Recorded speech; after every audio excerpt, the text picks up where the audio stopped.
Good morning friends, எல்லாருக்கும் வணக்கம். சேலம் வந்தாச்சு. உடம்பு ரொம்ப முடியலைங்க ஃப்ரெண்ட்ஸ், காய்ச்சல். கொஞ்சோன்னு கூலிங் வாட்டர் நான் குடிச்சிட்டேன் தெரியாமல். எனக்கு ரொம்ப பிடிக்கும்னு குடிச்சிட்டேன் ஃப்ரிட்ஜில் வச்சு. அது ரொம்ப அடுத்தது கூலிங் வாட்டர் சேராது குடிச்சிட்டேன். அதனால் ரொம்ப காய்ச்சல் போட்டு எடுக்குது. உடம்பெல்லாம் ரொம்ப எலும்பு பிச்சாயிடுச்சு.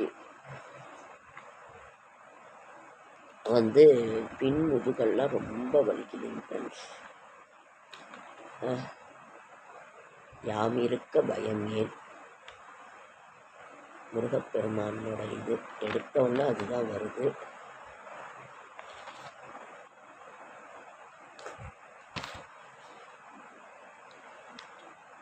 கிருஷ்ணர் வணங்கும் 6 பேர் யார்? தினமும் அன்னதானம் செய்பவர்கள், வேதம் அறிந்தவர்கள், தினமும் அக்னி வளர்த்து நியமப்படி பூஜை நடத்துபவர்கள், ஏகாதசி தவறாமல் விரதம் மேற்கொள்பவர், 1000 முறை சந்திர தரிசனம் செய்தவர், கற்பு நெறி தவறாத பெண்கள்.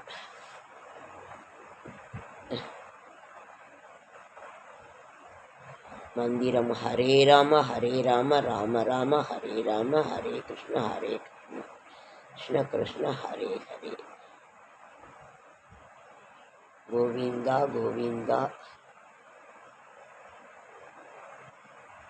பணத்தை கடன் வாங்கியவர் திருப்பி தரவில்லை என்றால் நாம் கோவிந்தா என்று சொல்வது வழக்கம், நடைமுறையில் உள்ளது. இதற்கு உண்மையான அர்த்தம் இதுதான். கோவிந்தா கோயிந்தா என பிரிக்கலாம். இப்போது கோ என்றால் பசு, இந்தா என்றால் வாங்கிக்கொள் பொருள்படும். கோவிந்தா கோவிந்தா என்று சொல்பவர்கள் கோதானம் செய்த புண்ணியம் கிடைக்கும். எப்போதும் கோவிந்தா நாமம் சொல்லிக்கொண்டே இருத்தல் பசுக்களுடன் விளையாடிய கிருஷ்ணனின் அருளை பரிபூர்ணமாக நாம் அடையலாம். நமக்கு என்ன கடன் கஷ்டம் தீரணும், அதுதான் நமக்கு. வேற என்ன நமக்கு வேணும்?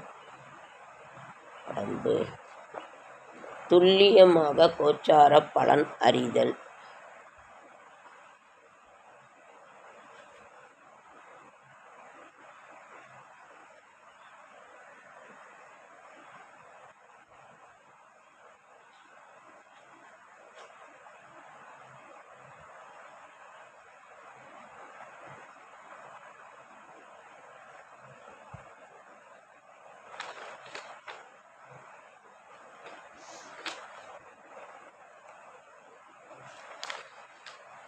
கோச்சாரம்னாவே இன்னைக்கு என்ன நடக்கிறது அப்படிங்கிறது தான். முதல்ல ஒரு ஜாதகத்தை எடுத்தாங்கன்னா முதல்ல கோச்சார பலன் போடுவாங்க. அப்புறம் அவங்களோட வயசை கண்டுபிடிப்பாங்க. ரெண்டாவது சாரபலன் பார்ப்பாங்க. அதற்கு பிறகு தான் எல்லாமே இது பண்ணுவாங்க. ஒரு கிரகம் தான் நின்ற வீட்டினையே லக்கணமாக பாவித்து கோச்சார பலன் தருவது. ஒரு கிரகம் மற்ற கிரகத்தை சார்ந்து கோச்சாரம் தருவது. ஒரு கிரகம் தனது ஆதிபத்தியத்தால் கோச்சாரம் தருவது. உபநட்சத்திரவாதிபதி முறையில் பலன் தருவது. ஒரு கிரகத்தின் ஜீவசரீர முறையான கோச்சார பலன். ஒரு கிரகத்தின் இடம் கொடுத்த கிரகம், ஒரு கிரக தசாபுத்தி கிரகம் கொடுத்த அந்த வீட்டை பார்க்கும் கிரகங்கள், நின்ற பாவகாதிபதி, சனி பெயர்ச்சி பலன்கள், ராகு கேது பெயர்ச்சி பலன்கள், குரு பெயர்ச்சி பலன்கள், இதை வச்சு தான் பலன் சொல்லுவாங்க. ஒரு கிரகம் நின்றுச்சுன்னா அந்த கிரகத்தினோட வீடு கொடுத்த அதிபதி, அந்த வீட்டை பார்க்கும் கிரகங்கள் என்ன அப்படின்னு.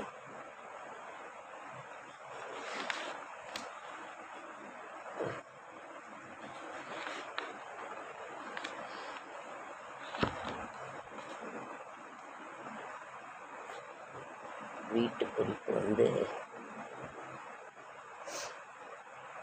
ஃப்ரிட்ஜில் ஃப்ரெண்ட்ஸ், எந்த ஒரு பொருளையுமே ஒரு 4-5 நாள் வச்சுருங்க. அதுக்கு மேலே வச்சு சாப்பிடாது.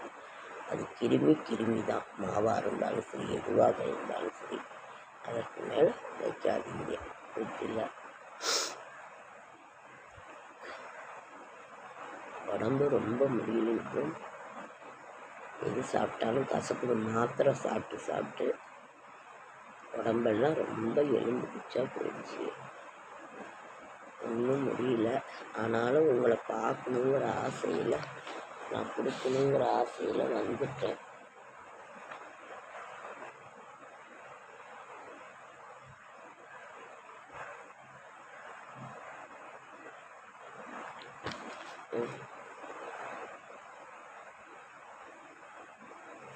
பிறந்த நட்சத்திரத்தன்று கடல் நதியில் நீராடுபவர் தன் 7 தலைமுறை பாவத்தை போக்குவார். ஞாயிற்றுக்கிழமையில் பிரதமை திதி வந்தால் மிகவும் சிறப்பானது. காலை 7 மணிக்கு பிறகுதான் பூக்களை பறிக்கவும். 6 மணிக்கு மேலே பறிக்கக்கூடாது.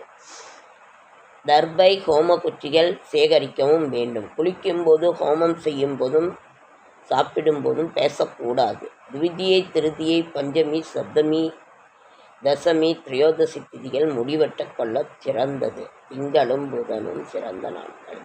முனிவர்கள் நட்சத்திர வேள்விகளை போன்றே விளக்கு பூஜைக்கும் சிறந்த சக்தி உண்டு. விளக்கில் அம்பாள் தரிசனம் தருகிறார். தெய்வ மந்திரங்களை சொல்பவர்களுக்கு மட்டுமல்லாமல் அவர்களது சந்ததியினருக்கும் அந்த பலன் கிடைக்கும். வீட்டில் ஒருவர் இறந்தால் அந்த வீட்டில் உள்ள பெண்ணுக்கு 1 வருடத்திற்குள் திருமணம் செய்வது நல்லது. இரவு நேரத்தில் ஒரு வயதுக்கு உட்பட்ட குழந்தையை வெளியே கூட்டிக் கொண்டு செல்லக்கூடாது. வெள்ளி என்பது ருத்ரன் கண்ணிலிருந்து உண்டானது. அமாவாசை, சிரார்த்தம் போன்ற நாளில் வீட்டிலுள்ள வெள்ளி பாத்திரத்தை பயன்படுத்த முன்னோர்கள் சந்தோஷப்படுவார்கள். வேத மந்திரங்களின் சாரம். அனைத்து கிரக தோஷங்களையும் துன்பங்களையும் போக்கும் தாரக மந்திரம் ஓம் நமோ பகவதே ஸ்ரீ கிருஷ்ணாய நம, பகவதே ஸ்ரீ வாசுதேவாய நமக என்று தினமும் கூறினால் துன்பம் விலகி நல்வாழ்வு பெறலாம். வேத மந்திரங்களின் சாரத்தை பிரிந்தெடுத்து கிடைத்ததே கிருஷ்ணா என்னும் நாம அமுதம். இந்த மாதிரி தெய்வத்தினோட பரிபூர்ண ஒரு இது வேணும். முதல்ல பிள்ளையார் குலதெய்வ வழிபாடு. அதற்கு பிறகு நாம் எல்லா மந்திரங்கள், வேத மந்திரங்கள் இது முதல்ல நம்ம குளிச்சுட்டு செய்யும் தொழிலே தெய்வம். உழைக்கணும், எந்திரிச்சு ஓடிடணும். காசு பணம் இருந்தால் தான் அதுக்கு தான் மதிப்பு சம்பாதிச்சாதான ஒரு இது. அதனால் செய்கிறது ரொம்ப ரொம்ப நல்லது. அதுதான் தாரக மந்திரம். குருதசா குருபுத்தி. ஃப்ரெண்ட்ஸ், என்னால் உட்காந்து படிக்க முடியல, பேச முடியல.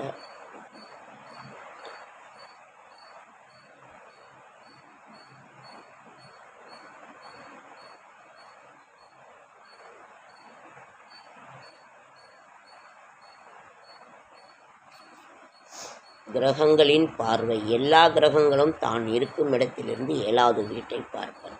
செவ்வாய் தான் இருக்கும் இடத்திலிருந்து 4, 7, 8 என்ற வீடுகளை பார்க்கும் தன்மை உள்ளது. 4, 8 விசேஷ பார்வை. குரு தான் இருக்கும் இடத்திலிருந்து 5, 7, 9 வீடுகளை பார்ப்பர். இந்த 9 விசேஷ பார்வை. சனி தான் இருக்கும் இடத்திலிருந்து 3, 7, 10 ஆகிய வீடுகளை பார்ப்பார். சனி பார்வை அவ்வளவு நல்லதல்ல. குரு பார்வை நல்லது, சனி பார்வை. ஆனால் தொழில்காரகன் அவர் தான். அவர் வலுவாக இருந்தால் தான் தொழில் நடக்கும். அடிமை வேலைங்கிறது 6ஆம் வீடு, சொந்த தொழில் அதுங்கிறது 10ஆம் வீடு. 6ஆம் வீடு வலுவாக இருந்ததுன்னா வேலைக்கு போகலாம். 10ஆம் வீடு வலுவாக இருந்தால் சொந்த பிஸ்னஸ் பண்ணலாம். இதுதான். ஓகே ஃப்ரெண்ட்ஸ், ரொம்ப லேட் ஆகிடுச்சு. லைக் பண்ணுங்கள், ஷேர் பண்ணுங்கள், கமெண்ட் பண்ணுங்கள், சப்ஸ்கிரைப் பண்ணுங்கள். என்னால் என்ன முடியுதோ அதை தரேன். எனக்கு ரொம்ப உடம்பு முடியல, அதனால் உங்களை பார்க்கணுங்கிற ஆசையில் நான் வந்துட்டேன். ஏதாவது நிச்சயமாக பயனுள்ள தகவல் இருக்கும். அடுத்த வீடியோவில் நம்ம சந்திக்கலாம்.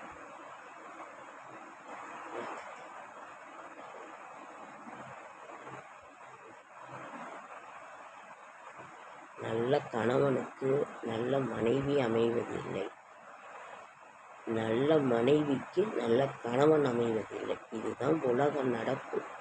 யார் ஒருத்தர் உண்மையாக இருக்கிறாங்களோ, கணவன் உண்மையாக இருந்தால் மனைவி உண்மையாக இருக்க மாட்டாங்க. மனைவி உண்மையாக இருந்தால் கணவன் உண்மையாக இருக்க மாட்டாங்க. இதுதான் உலக நியதி. ஓகே ஃப்ரெண்ட்ஸ், நன்றி.